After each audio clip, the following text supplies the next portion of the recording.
Hello class. आज हम लोग नया चैप्टर जो स्टार्ट किए थे इलेक्ट्रोकेमिस्ट्री, उसी के आगे कंटिन्यू करते हुए एक नए टॉपिक के बारे में सीखेंगे और समझने की कोशिश करेंगे। जो आज का हमारा जो टॉपिक है दैट इज इलेक्ट्रोकेमिकल सेल।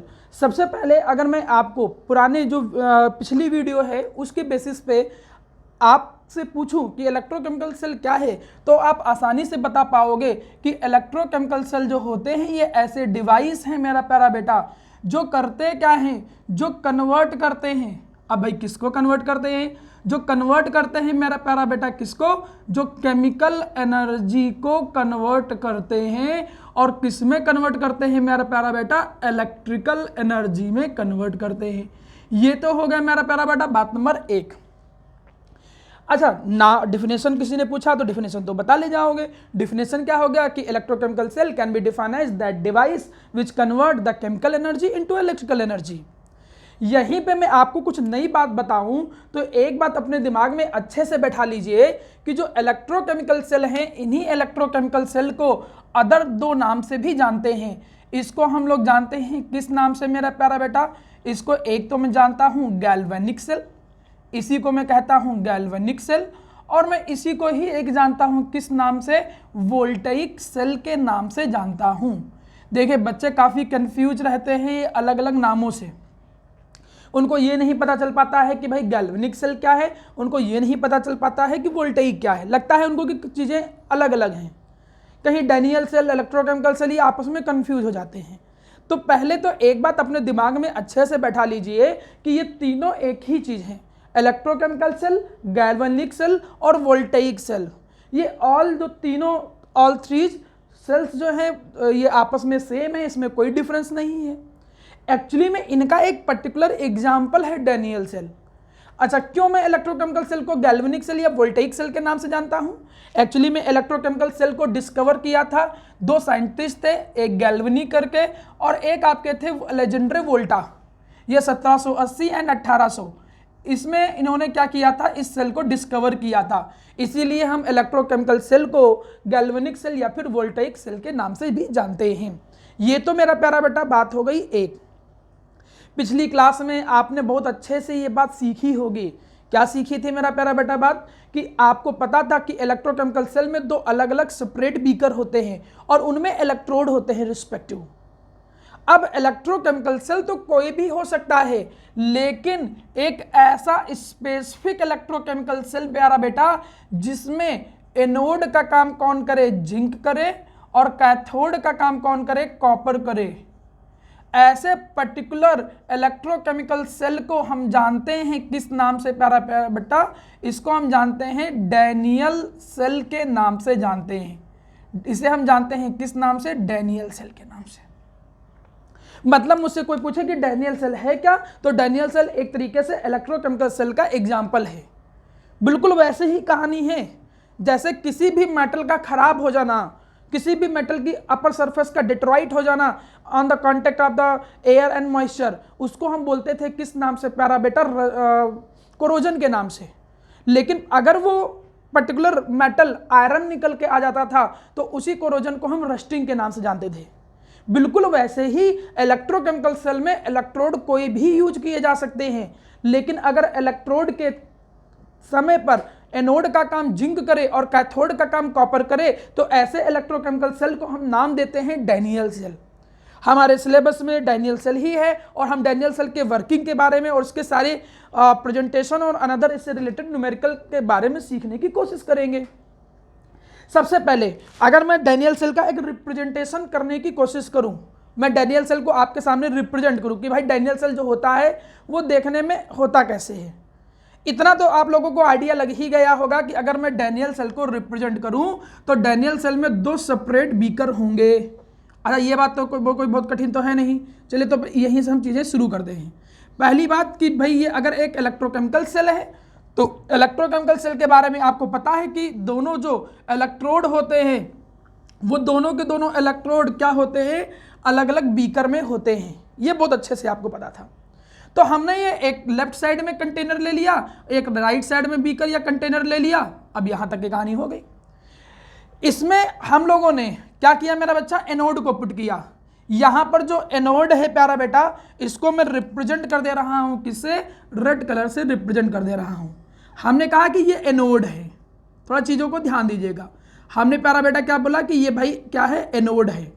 और ये एनोड जो है ये एक्चुअली में यहां पर किस मेटल को लिया गया? जिंक को लिया गया, क्योंकि भाई ये डैनियल सेल के बारे में सीखा जा रहा है, उसकी वर्किंग के बारे में सीखा जा रहा है, तो ऑब्वियस सी बात है कि यहां पर एनोड का काम जिंक करेगा। वहीं दूसरी तरफ अगर मैं कैथोड की बात करूं तो कैथोड पे हम लोगों ने क्या किया है कि एक इलेक्ट्रोड लिया है जिसे हम जानते हैं किस नाम से? कॉपर के नाम से। यहां पर कॉपर को कैथोड के तौर पे कंसीडर किया गया। ये तो एक बेसिक एजम्पशन है। अगर इलेक्ट्रोकेमिकल सेल में इन्हीं इलेक्ट्रोड को सेलेक्ट करेंगे, इन्हीं मेटल को एज अ इलेक्ट्रोड लिया जाएगा केवल और केवल, तभी उसको हम डैनियल सेल कहेंगे।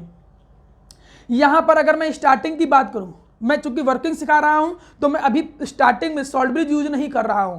बिना सॉल्ट ब्रिज के बिल्कुल स्टार्टिंग में कैसे वर्किंग हो रही है उसके बारे में थोड़ा सीखने की कोशिश करेंगे।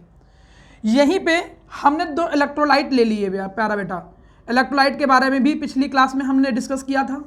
ऐसे सब्सटेंस जिससे इलेक्ट्रिसिटी अगर पास हो तो आयन में कन्वर्ट हो जाए। यहां पर इलेक्ट्रोलाइट वैसे तो तुम कोई भी ले सकते हो, लेकिन यहां पर हमने इलेक्ट्रोलाइट जो लिया है प्यारा बेटा वो जिंक का लिया है। अब जिंक सल्फेट भी ले सकते हो, जिंक क्लोराइड भी ले सकते हो, जिंक नाइट्रेट भी ले सकते हो। बस ध्यान क्या रखना है कि उसका कंसंट्रेशन कितना होना चाहिए प्यारा बेटा? 1 मोलैरिटी। तो आपने 1 मोलैरिटी का जिंक सल्फेट एक्वस फॉर्म में ले लिया। एक्वस मींस क्या? वाटर के अंदर जिंक सल्फेट मिला हुआ है। और इलेक्ट्रोलाइट अगर वाटर के अंदर जैसे आता है, ये बात तो आपको बहुत अच्छे से पता है कि वो पहले ही ब्रेक कर जाएगा किसमें? आयंस में। दैट्स मीन जो जिंक सल्फेट है वो जिंक सल्फेट में जिंक और सल्फेट के जो आयंस हैं वो ऑलरेडी ब्रेक हैं Zn2+ की फॉर्म में और SO4 2- की फॉर्म में। क्यों? क्योंकि ये एक्वस इलेक्ट्रोलाइट है। वहीं पे दूसरी तरफ हम लोगों ने किया क्या प्यारा बेटा? दूसरी तरफ हम लोगों ने कॉपर का एक इलेक्ट्रोलाइट ले लिया। जैसे आपने यहां पर जिंक सल्फेट लिया है, ले तुम कोई भी सकते थे, कॉपर नाइट्रेट, कॉपर क्लोराइड, लेकिन हम लोग सिमिलरिटी को ध्यान में रखते हुए 1 मोलैरिटी का कॉपर सल्फेट ले लिए एक्वस फॉर्म में। एक्वस फॉर्म क्लियर हो गया होगा कि ऑलरेडी ये इलेक्ट्रोलाइट जो होगा ये आयन की फॉर्म में प्यारा बेटा क्या है? ब्रेक है। आयन की फॉर्म में ब्रेक होने का मतलब इस सॉल्यूशन के अंदर SO4 2- और Cu2+ इस तरीके से ब्रेक होंगे। ये तो कहानी हो गई स्टार्टिंग की। वर्किंग पे जाने से पहले मैं बता दूं कि मैंने इन दोनों को वोल्ट मीटर के थ्रू कनेक्ट कर दिया। मैंने इन दोनों को किससे कनेक्ट कर दिया प्यारा बेटा? वोल्ट मीटर के थ्रू आपने इन दोनों को कनेक्ट कर दिया है। ये स्टार्टिंग का एक रिप्रेजेंटेशन इस तरीके से मैंने समझाया बच्चा। अब इस रिप्रेजेंटेशन में सबसे पहले एक बात बिल्कुल अच्छे से याद रखिएगा, जैसा कि तुमको पता है कि लेफ्ट साइड में, इसे हम बोलेंगे लेफ्ट साइड जो कंटेनर है that is right side. Left side में ये जो जिंक है ये कैसा काम कर रहा है? ये एनोड का काम कर रहा है। यहीं पे जो कॉपर है वो कैसा काम कर रहा है प्यारा बेटा? ये कैथोड का काम कर रहा है। और एनोड पे ऑक्सीडेशन होता है। अगर आप कंफ्यूज हो, आपको समझ में नहीं आ रहा है, तो मैं इलेक्ट्रोकेमिकल सेल से रिलेटेड एक शॉर्टकट याद रखो। आप एक टर्म याद रखो जैसे जिसे हम कहते हैं लोन। इससे चीजें कंफ्यूज नहीं होगी, अगर ऑब्जेक्टिव क्वेश्चन में रिक्वायरमेंट भी होगी। यहां पर जो L है दैट रिप्रेजेंट लेफ्ट, मतलब लेफ्ट साइड में जो रिप्रेजेंट किया जा रहा है वो एक्चुअली में ए बोले तो एनोड, वो है क्या? एनोड है। उस पे होगा क्या प्यारा बेटा? उस पे होगा ऑक्सीडेशन। और वो किस टर्मिनल का काम करेगा? वो निगेटिव टर्मिनल के तौर पे कंसिडर किया जाएगा। अभी आगे चल के हम सीख भी लेंगे क्यों वो निगेटिव टर्मिनल लिया गया। लेकिन अगर आपको वर्ड याद रखना है तो आप इस शब्द को याद रखिएगा जिससे कभी कोई कंफ्यूजन नहीं रहेगा। लेफ्ट साइड में एनोड रहेगा, लेफ्ट साइड में एनोड रहेगा, ऑक्सीडेशन उस पे होगा, निगेटिव टर्मिनल के तौर पे लिया जाएगा एनोड को। अब सबसे पहले मैं पिछली क्लास में भी ये बात बता चुका हूं कि एनोड पे हमेशा ऑक्सीडेशन होता है और कैथोड पे हमेशा रिडक्शन होता है। तो अगर मैं इसकी वर्किंग के बारे में बोलूं और स्टार्टिंग करूं तो सबसे पहले होगा क्या प्यारा बेटा? सबसे पहले ये जो एनोड है, ध्यान दीजिएगा, मैंने कहा कि ये जो एनोड है प्यारा बेटा, ये एनोड एक्चुअली में इस पे ऑक्सीडेशन होगा। और ऑक्सीडेशन का मतलब भी तुम समझते हो, ऑक्सीडेशन का मतलब लॉस ऑफ इलेक्ट्रॉन। मतलब अगर मैं एनोड की बात करूं तो एनोड पे होगा क्या कि जो जिंक के एटम हैं वो जिंक के एटम ऑक्सीडेशन करेंगे, वो 2 इलेक्ट्रॉन को रिलीज करेंगे। कहानी समझ में आ रही होगी। मतलब एक्चुअली में हो क्या रहा है, ये जो जिंक के एटम है, ध्यान दीजिएगा चीजें ज्यादा अच्छे से समझ में आएंगी। फिर हमने क्या कहा कि ये जो जिंक के एटम हैं, ये जिंक के एटम धीरे धीरे ऑक्सीडाइज होके Zn2+ की फॉर्म में कन्वर्ट होते जा रहे हैं, और ये एटम आयोनाइज होकर Zn2+ की फॉर्म में जब कन्वर्ट होते जा रहे हैं और वो सॉल्यूशन के अंदर आते जा रहे हैं, धीरे धीरे Zn2+ सॉल्यूशन के अंदर आता जा रहा है। क्लियर प्यारा बेटा? और जो इलेक्ट्रॉन रिलीज हो रहे हैं सर, वो क्या हुआ? बिल्कुल सही बात, जो इलेक्ट्रॉन रिलीज हो रहे हैं प्यारा बेटा, ये इलेक्ट्रॉन इस वायर के थ्रू क्रॉस होते हुए पहुंचेगा कहां पर? कैथोड पे पहुंचेगा। अब एक बात ध्यान रखो, क्योंकि इस इलेक्ट्रोड पे इलेक्ट्रॉन का एक्युमुलेशन हो रहा है, इसलिए इसे हम निगेटिव टर्मिनल के तौर पे कंसीडर करते हैं। अब जैसे ही ये इलेक्ट्रॉन, अगर अब ध्यान दीजिएगा, ये एक नंबर में बड़े काम की चीज है। आपसे कोई पूछे कि इलेक्ट्रॉन के फ्लो की डायरेक्शन क्या है, तो आप याद रखोगे कि इलेक्ट्रॉन जो होता है ये फ्लो करता है मेरा प्यारा बेटा कहां? Anode to cathode. May be objective question में काम आ जाए कि भाई ये इलेक्ट्रॉन के फ्लो की डायरेक्शन किधर होती है। आप लोगों ने बहुत अच्छे से ये 10th क्लास में पढ़ा भी होगा कि जिधर इलेक्ट्रॉन का फ्लो होता है, ये तो इलेक्ट्रॉन का फ्लो हो गया, जिधर इलेक्ट्रॉन का फ्लो होता है उसके जस्ट अपोजिट हम मानते हैं करंट के फ्लो को। तो मतलब अगर ऑब्जेक्टिव क्वेश्चन में तुम्हें जरूरत पड़ जाए कि भाई ये करंट का फ्लो कैसे किधर होता है, भाई ये करंट का जो फ्लो है, ये करंट का फ्लो की डायरेक्शन क्या है, तो आपको पता होनी चाहिए कि करंट के फ्लो की डायरेक्शन अपोजिट होती है, that is from cathode to anode. ये छोटी छोटी बातें आपको बहुत अच्छे से क्लियर होनी चाहिए। लगभग कहानी बिल्कुल सिंपल तरीके से ऐसे चल रही थी, इलेक्ट्रॉन का फ्लो इधर हो रहा था। अब जब ये इलेक्ट्रॉन यहाँ आए तो इन निगेटिव इलेक्ट्रॉन को अट्रैक्ट कर लिया गया कॉपर के ये आयंस। जैसे ये कॉपर के आयंस इनको अट्रैक्ट करेंगे, यहाँ पे चूंकि रिडक्शन होता है तो ऑब्वियस सी बात मेरा प्यारा बेटा, कैथोड पे होगा क्या? ध्यान दीजिए, कैथोड पे रिडक्शन होगा और ये जो Cu2+ के आयन हैं ये इन इलेक्ट्रॉन को गेन करेंगे और कॉपर की फॉर्म में इसके ऊपर धीरे धीरे धीरे धीरे डिपॉजिट होना शुरू हो जाएंगे। जो कॉपर के आयंस है, ये कॉपर के आयंस इलेक्ट्रॉन को गेन करके जो कि आ रहे हैं एनोड से, उन इलेक्ट्रॉन को गेन करके कॉपर की फॉर्म में कन्वर्ट होके इस रॉड के ऊपर क्या होते चले जाएंगे? डिपॉजिट होते चले जाएंगे। क्योंकि यहां पर एटम्स आयन में कन्वर्ट हो रहे हैं और सॉल्यूशन में जा रहे हैं, क्योंकि इसके एटम आयन में कन्वर्ट होकर सॉल्यूशन में जा रहे हैं, तो धीरे धीरे इस रॉड की जो थिकनेस होगी वो कम होती चली जाएगी।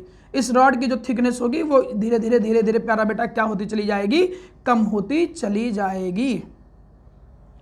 मतलब मैं अगर देखूं, मैं इधर बोलूं ये ऑब्जर्वेशंस हैं, अगर मैं इस साइड में आपके राइट साइड में ऑब्जर्वेशंस को रिप्रेजेंट करूं, तो आप देख रहे हो कि electron anode to cathode move कर रहा है, current cathode to electron anode to cathode move कर रहा है, current cathode to anode move कर रहा है। हमने क्या देखा प्यारा बेटा कि जो एनोड है, हमने क्या देखा कि जो एनोड है, इस एनोड की जो थिकनेस है, ध्यान दीजिएगा बेटा, हमने ये देखा कि जो एनोड की थिकनेस है वो धीरे धीरे कम होती जा रही है। वहीं पे जो कैथोड है प्यारा बेटा, देख लीजिए आपको दिख भी रहा होगा, और जो कैथोड की थिकनेस है प्यारा बेटा, वो कैथोड की थिकनेस धीरे धीरे बढ़ती जा रही है। ये कुछ ऑब्जर्वेशन आपको दिख रहे होंगे। अगर वर्किंग को समझना है तो वर्किंग को समझने के लिए कुछ प्रॉपर चीजें इस तरीके से आप समझ के चलिएगा। लगभग एक आइडिया है, आप यहाँ बल्ब लगा दीजिए, इलेक्ट्रॉन का flow which is known as current, current के कारण ये बल्ब भी ग्लो करेगा। इलेक्ट्रोकेमिकल सेल की एक सिंपल वर्किंग समझ में आ रही है। हमने क्या देखा कि यहां से एनोड से जिंक एटम आयन में कन्वर्ट होकर सॉल्यूशन में जा रहे हैं, इलेक्ट्रॉन का फ्लो एनोड टू कैथोड हुआ, इलेक्ट्रॉन पहुंचे कैथोड पे, वहां इस राइट साइड में जो कॉपर के आयन है उस इलेक्ट्रॉन को गेन करके कॉपर की फॉर्म में इस इलेक्ट्रोड के ऊपर क्या होते जा रहे हैं? डिपॉजिट होते चले जा रहे हैं। इलेक्ट्रॉन का फ्लो चलता रहा, लेकिन अचानक एक प्रॉब्लम क्रिएट हो गई बेटा। अचानक क्या हो गई प्यारा बेटा? यहां पर एक प्रॉब्लम क्रिएट हो गई। अब क्या प्रॉब्लम क्रिएट हो गई?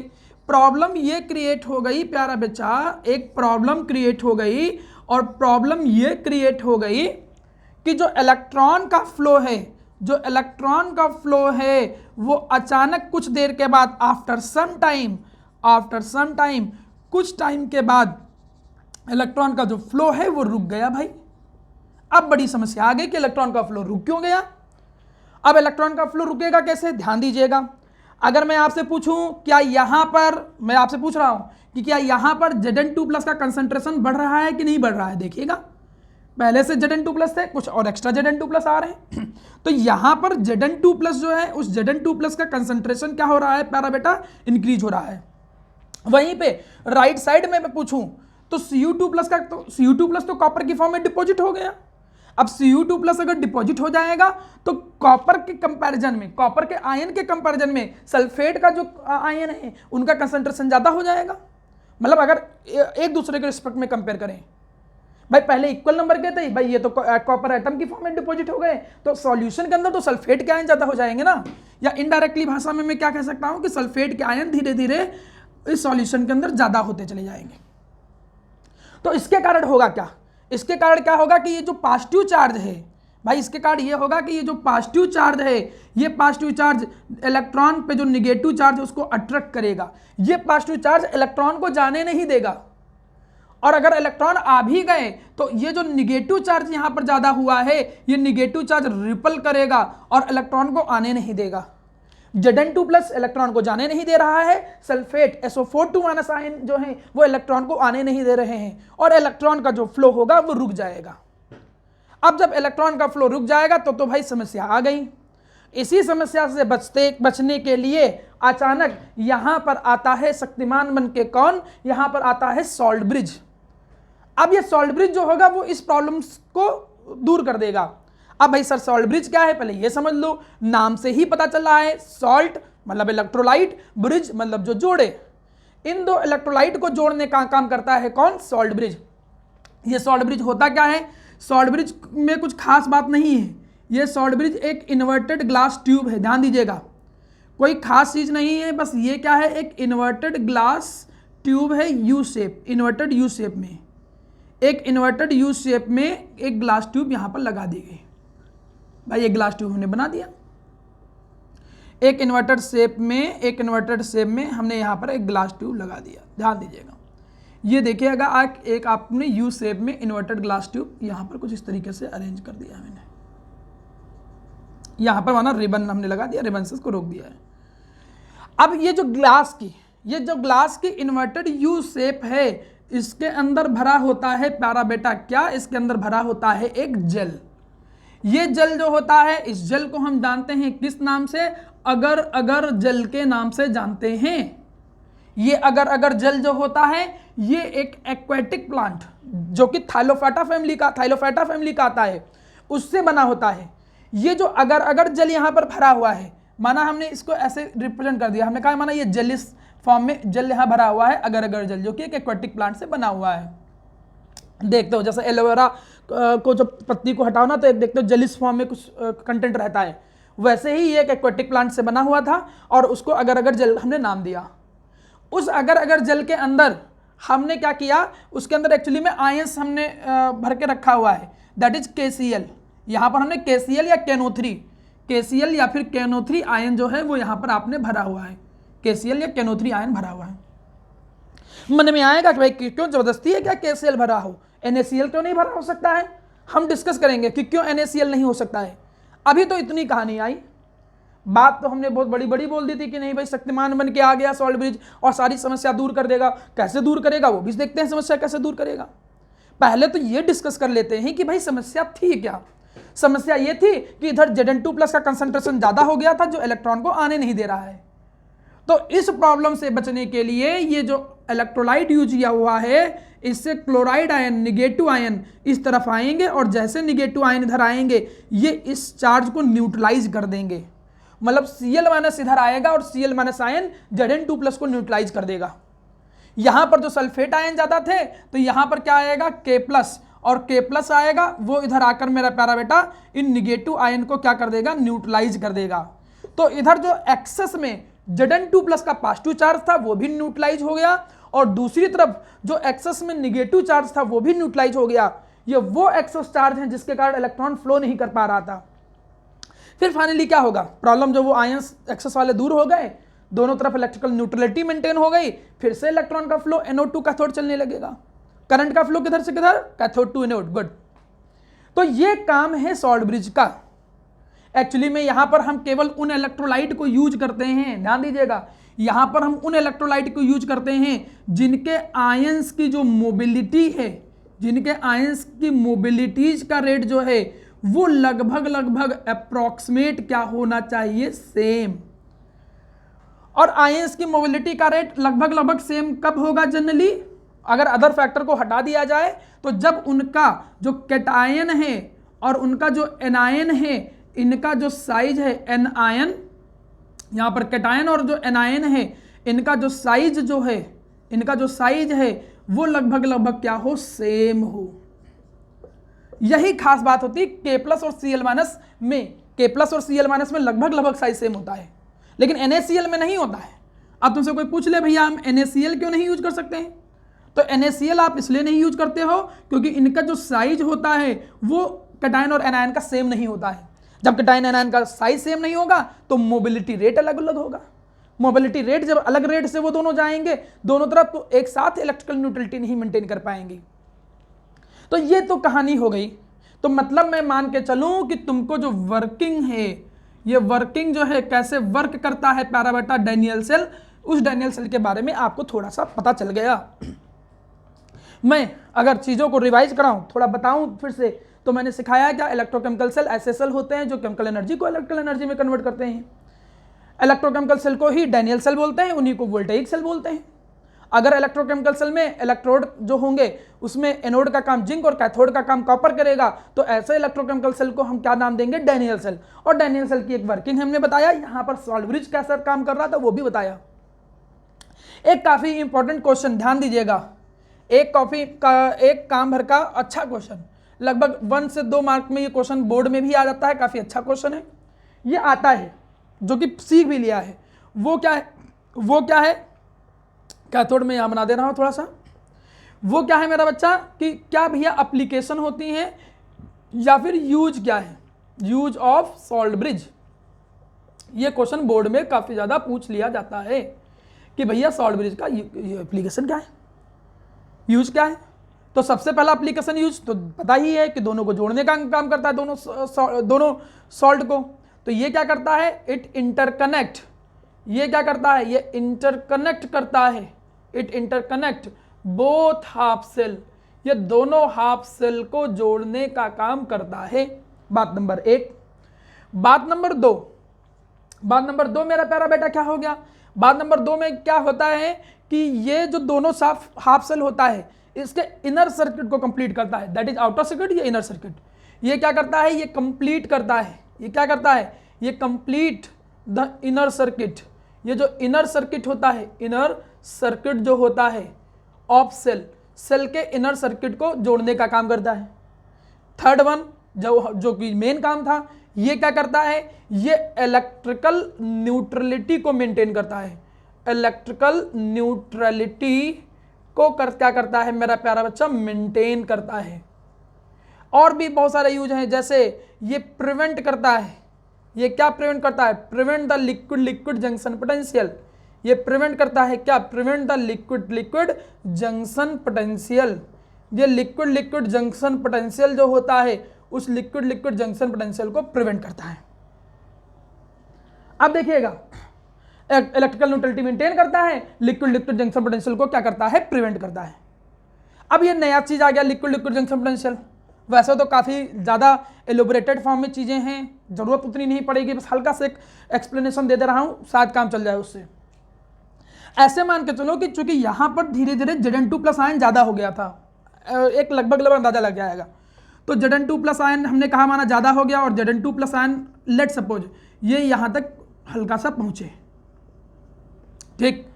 दूसरा प्यारा बेटा, अगर दूसरी तरफ मैं बात करूँ, सल्फेट आयन ज़्यादा हो गए थे, सल्फेट आयन ज़्यादा हो गए थे। अगर सॉल्ट ब्रिज ना यूज करें, केवल एक बस नॉर्मल ग्लास ट्यूब यूज कर लें, एक नॉर्मल पाइप यूज कर लें, नॉर्मल ये ग्लास ट्यूब यूज कर लें, तो Zn2+ के आयन यहाँ तक आ जाएंगे, ठीक।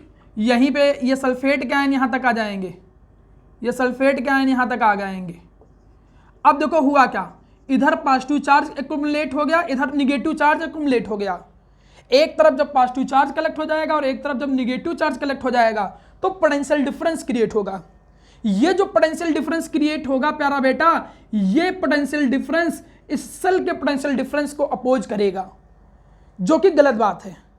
तो ये करेगा क्या कि भाई ये जो सॉल्ट ब्रिज है वो इधर से भी जो निगेटिव चार्ज है Cl माइनस आयन, वो Cl माइनस आयन इधर से भी न्यूट्रलाइज करते हुए आएगा और ये इसको भी न्यूट्रलाइज करते हुए आएगा। तो ऐसा कोई पोटेंशियल जंक्शन पे क्रिएट नहीं होने देगा। इस तरीके से लिक्विड लिक्विड जंक्शन पोटेंशियल होने से बच जाता है और liquid liquid junction potential create नहीं होता है। क्लियर हो गया होगा मेरी बात? लगभग वर्किंग समझ में आ गई होगी। ये बड़ी इंपॉर्टेंट चीज है, इस पर जरूर ध्यान देना प्यारा बेटा। 1 नंबर का क्वेश्चन, 1 से 2 मार्क में ये क्वेश्चन तुम्हारे कहीं ना कहीं काम आ जाएगा। दोनों हाफ सेल को इंटरकनेक्ट करता है, इनर सर्किट को कंप्लीट करता है, दोनों हाफ सेल में इलेक्ट्रिकल न्यूट्रलिटी मेंटेन करता है, इलेक्ट्रिकल न्यूट्रलिटी मेंटेन करता है इन बोथ हाफ सेल, दोनों हाफ सेल में। एंड ये समथिंग, क्योंकि इस लेफ्ट साइड में ऑक्सीडेशन हो रहा है, इसलिए इसको हम एक नाम देते हैं, इसको कहते हैं ऑक्सीडेशन हाफ सेल। इसको क्या कहते हैं? ऑक्सीडेशन हाफ सेल बोलते हैं। और दूसरी साइड में रिडक्शन हो रहा होता है, इसलिए इसे क्या कहते हैं मेरा प्यारा बेटा? रिडक्शन हाफ सेल के नाम से जानते हैं। और इन दोनों को कंबाइंड रूप से हम क्या बोलेंगे? रेडॉक्स कपल, क्योंकि एक तरफ ऑक्सीडेशन और एक तरफ रिडक्शन, और चूंकि 2 हैं इसलिए कपल, इसको क्या बोलते हैं? Redox couple. तो ये इतनी बेसिक वर्किंग और इतने बेसिक कॉन्सेप्ट के बारे में आपको आइडिया लग गया होगा। बताइए जरा, किधर से करंट की डायरेक्शन किधर से किधर होती है? Cathode to anode. इलेक्ट्रॉन की डायरेक्शन एनोड टू कैथोड। लगभग इतनी चीज आपको अच्छे से समझ में आ गई होगी। अब यहां पे हम एक काम करते हैं, कुछ थोड़ी नई चीजें समझने की कोशिश करता हूं, थोड़ा ध्यान दीजिएगा। लगभग वर्किंग समझ में आ गया। अगर वर्किंग मुझसे कहेगा तो मैं मान के चल रहा हूं, उम्मीद करता हूं कि तुम लोग वर्किंग समझा भी ले जाओगे और अगर बोर्ड में आएगा तो लिख भी ले जाओगे। और जो सॉल्ट ब्रिज का यूज होता था वो यूज तो अच्छे से याद हो ही गया होगा। सॉल्ट ब्रिज जो यूज होता है वो दोनों हाफ सेल को जोड़ता है, इलेक्ट्रिकल न्यूट्रलिटी मेंटेन करता है, लिक्विड लिक्विड जंक्शन पोटेंशियल को प्रिवेंट करता है। एक चीज और समझो, कभी कभी ये क्वेश्चन आ जाता है कि भाई क्या इफेक्ट है? इफेक्ट ऑफ एक्सटर्नल पोटेंशियल, जो एक्सटर्नल अपोजिट पोटेंशियल डिफरेंस हम अप्लाई करते हैं, एक्सटर्नल पोटेंशियल, ठीक है, जो एक्सटर्नल पोटेंशियल डिफरेंस आप क्या करते हो? अप्लाई करते हो ऑन डैनियल सेल। आप डैनियल सेल पे जो एक्सटर्नल पोटेंशियल डिफरेंस अप्लाई करते हो उसका क्या यूज होता है, क्या इफेक्ट पड़ता है? एक ये काम, या इसी चीज को कभी कभी 1 नंबर में पूछ सकता है, किस नाम से? Reversibility of the cell. Reversibility of the cell, reversibility of the cell. ये चीज समझो, यहां पे 3 कंडीशन में बता दे रहा हूं, ध्यान दीजिएगा। हमने कहा कि माना भैया इलेक्ट्रोकेमिकल सेल बना था, एक देखो इलेक्ट्रोकेमिकल सेल हमने थोड़ा सा हल्का सा स्मॉल बना रहा हूं, तो ये 3 कंडीशन बनानी थी, तो इसलिए इलेक्ट्रोकेमिकल सेल हमने बना दी। ये इलेक्ट्रोकेमिकल सेल हो गया, एक में एनोड एक में कैथोड, ये दोनों को जोड़ दिया गया और ये यहाँ पर सॉल्ट ब्रिज आ गया भैया, ये सॉल्ट ब्रिज आ गया, ठीक, ये सॉल्ट ब्रिज है। सिमिलरली ये कंडीशन हो गई ए।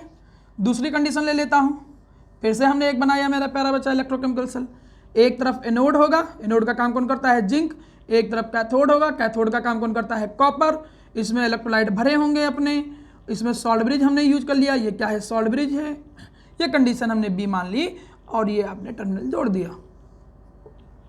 एनोड नेगेटिव टर्मिनल होता है, चूंकि यहाँ पर इलेक्ट्रॉन धीरे धीरे आयन इलेक्ट्रॉन जो नहीं थे वो कम नहीं हो गए थे धीरे धीरे, क्योंकि Cu+ गेन करके कॉपर की फॉर्म में डिपॉजिट हो गया था। इसलिए चूंकि इलेक्ट्रॉन धीरे धीरे कम हो जा रहे थे, डिफिशियंसी हो जा रही थी, इसलिए इसको पॉजिटिव टर्मिनल माना जाता है। थर्ड कंडीशन एक ले लेता हूं इसी जैसा। थर्ड कंडीशन में हमने कहा कि फिर से तीसरा इलेक्ट्रोकेमिकल सेल में डैनियल सेल फिर से बनाया हमने। ये एनोड हो गया प्यारा बेटा, जो एनोड का काम जिंक करता है।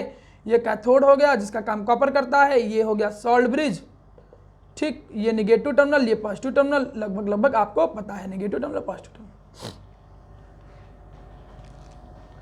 अब एक्सटर्नल पोटेंशियल डिफरेंस अप्लाई कर दे रहा हूं। अब हमने कहा कि एक्चुअली में जो इलेक्ट्रोकेमिकल सेल होता है, ये माना आपका थर्ड कंडीशन है सी, जो एक्सटर्नल जो एक्चुअली में डैनियल सेल का एक्सटर्नल पोटेंशियल डिफरेंस होता है वो लगभग 1.10 वोल्ट के अप्रॉक्स होता है, ठीक। अब आपने अगर अपोजिट पोटेंशियल डिफरेंस अप्लाई भी किया, अगर आपने अपोजिट पोटेंशियल डिफरेंस अप्लाई किया, हमने कहा कि भैया तुमने अपोजिट पोटेंशियल डिफरेंस अप्लाई किया है, जो सेल का पोटेंशियल डिफरेंस है उसके अपोजिट पोटेंशियल डिफरेंस अप्लाई किया है, जो सेल का पोटेंशियल डिफरेंस है उसके अपोजिट पोटेंशियल डिफरेंस अप्लाई किया है, एक नॉर्मल प्रेजेंटेशन कर दिया। अब ये जो एक्सटर्नल पोटेंशियल डिफरेंस अप्लाई कर रहे हो, माना ये 1.1 वोल्ट से कम हो, तब क्या होगा? माना ये एक्सटर्नल पोटेंशियल डिफरेंस जो अप्लाई कर रहे हो, ये एक्सटर्नल पोटेंशियल डिफरेंस 1.1 वोल्ट के इक्वल हो, या वो एक्सटर्नल पोटेंशियल डिफरेंस जो अप्लाई कर रहे हो वो 1.1 वोल्ट से ज्यादा हो।